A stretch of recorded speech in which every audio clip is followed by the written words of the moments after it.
ये वीडियो सिर्फ एजुकेशनल और इन्फॉर्मेशनल पर्पज के लिए है। ये कोई इन्वेस्टमेंट एडवाइस नहीं है। इन्वेस्टमेंट करने से पहले अपनी खुद की रिसर्च जरूर करें। तो दोस्तों, क्या आप जानते हैं कि इंडिया के massive 2 lakh crore power grid upgradation के पीछे एक ऐसी हिडन स्मॉल कैप कंपनी काम कर रही है जिसका 43% रेवेन्यू डायरेक्ट यूएसए और यूरोप से आता है और अब यह अपनी कैपेसिटी को डबल कर रही है। चलिए दोस्तों, करते हैं सिल्चर टेक्नोलॉजी का detail business and fundamental analysis. तो दोस्तों, ये कंपनी पावर और डिस्ट्रीब्यूशन ट्रांसफॉर्मर्स के मैन्युफैक्चरिंग बिजनेस में काम करती है। इसके साथ साथ कंपनी इलेक्ट्रॉनिक्स और टेलीकॉम ट्रांसफॉर्मर्स भी बनाती है। हाल ही में कंपनी ने फेराइट ट्रांसफॉर्मर्स मैन्युफैक्चरिंग सेगमेंट में भी एंट्री की है, जिससे फ्यूचर ग्रोथ अपॉर्चुनिटीज बढ़ सकती है। सिंपल लैंग्वेज में समझे तो ट्रांसफॉर्मर्स इलेक्ट्रिसिटी नेटवर्क का एक बहुत इंपॉर्टेंट हिस्सा होते हैं। ये इलेक्ट्रिसिटी वोल्टेज को इंक्रीज या डिक्रीज करने का काम करते हैं। Company distribution transformers 5 kilowatt ampere से लेकर 3000 किलोवाट एम्पायर तक और पावर ट्रांसफॉर्मर 3 मेगावाट एम्पायर से लेकर 15 मेगावाट एम्पायर तक मैन्युफैक्चर करती है।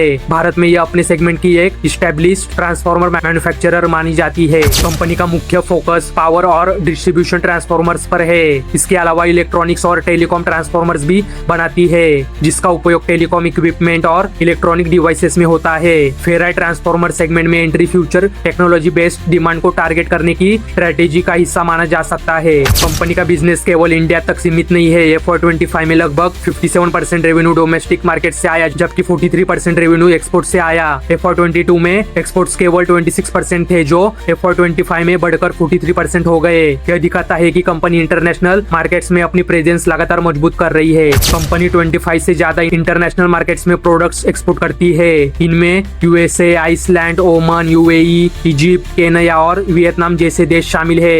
एक्सपोर्ट ग्रोथ फ्यूचर अर्निंग्स के लिए एक पॉजिटिव फैक्टर माना जा सकता है। कंपनी के प्रोडक्ट्स कई इंडस्ट्रीज में यूज होते हैं। इसमें private utility companies, renewable energy sector, cement industry, sugar industry, steel industry, hydrocarbon sector और पावर प्लांट डेवलपर शामिल है। डोमेस्टिक रेवेन्यू का लगभग 80% हिस्सा पावर और एनर्जी सेक्टर से आता है, जिससे इस सेक्टर की ग्रोथ कंपनी के लिए काफी इंपॉर्टेंट हो जाती है। कंपनी का मैन्युफैक्चरिंग प्लांट वडोदरा, गुजरात में स्थित है।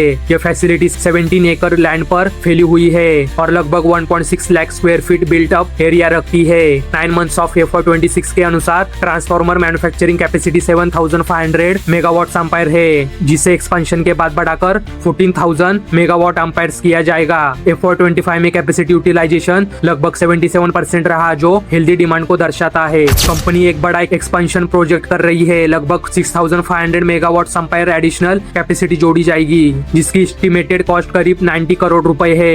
ये एक्सपेंशन अप्रैल 2027 तक ऑपरेशनल होने की उम्मीद है। अच्छी बात यह है कि एक्सपेंशन को कंपनी इंटरनल एक्रूरल्स से फंड करने की योजना बना रही है, जिससे डेब्ट बर्डन बढ़ने की संभावना कम रहती है। 9 मंथ्स ऑफ FY26 के अनुसार कंपनी के पास FY26 के लिए लगभग 750 से 800 करोड़ रुपए का ऑर्डर पाइपलाइन मौजूद है। वही फर्स्ट हाफ FY26 में कंपनी का ऑर्डर बुक लगभग 300 करोड़ रुपए था। यह फ्यूचर रेवेन्यू विजिबिलिटी को मजबूत बनाता है। मैनेजमेंट का मानना है कि एडिशनल कैपेसिटी का 90% से 95% यूटिलाइजेशन हासिल किया जा सकता है। इसके आधार पर कंपनी फ्यूचर में 750 से 800 करोड़ रुपए तक टर्नओवर प्राप्त करने का लक्ष्य रखती है। कंपनी का रेवेन्यू काफी हद तक पावर और एनर्जी सेक्टर पर डिपेंडेंट है।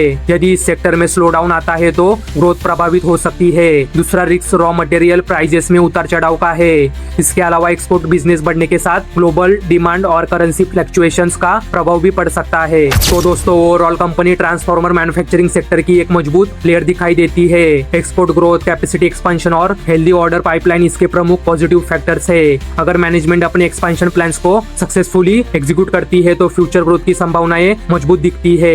हालांकि सेक्टर डिपेंडेंसी और रॉ मटेरियल रिस्क्स पर नजर रखना भी जरूरी रहेगा। तो दोस्तों, अभी हम बात कर रहे हैं सिल्चर टेक्नोलॉजीज लिमिटेड इस कंपनी के बारे में। तो दोस्तों, अभी हम बात करते हैं इस कंपनी के फंडामेंटल्स के बारे में। तो दोस्तों, इस कंपनी का मार्केट कैप आप स्क्रीन पे चेक कर सकते हो। इस कंपनी का स्टॉक पी इंडस्ट्री पी के मुकाबले ज्यादा महंगा नहीं है। इस कंपनी का ROC और ROE दोनों 35% से ज्यादा है, जो कि अच्छे नंबर है। इस कंपनी का PG रेशियो 1 से कम है, मतलब इस कंपनी के ग्रोथ की सबसे स्टॉक अंडर वैल्यूड दिख रहा है। तो दोस्तों, इस कंपनी का डेप्ट टू इक्विटी रेशियो 0 है, मतलब ये कंपनी डेप्ट फ्री है।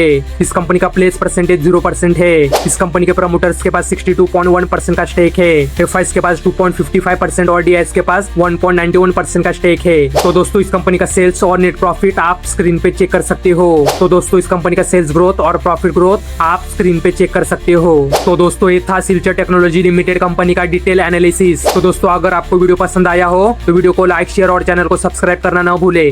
धन्यवाद।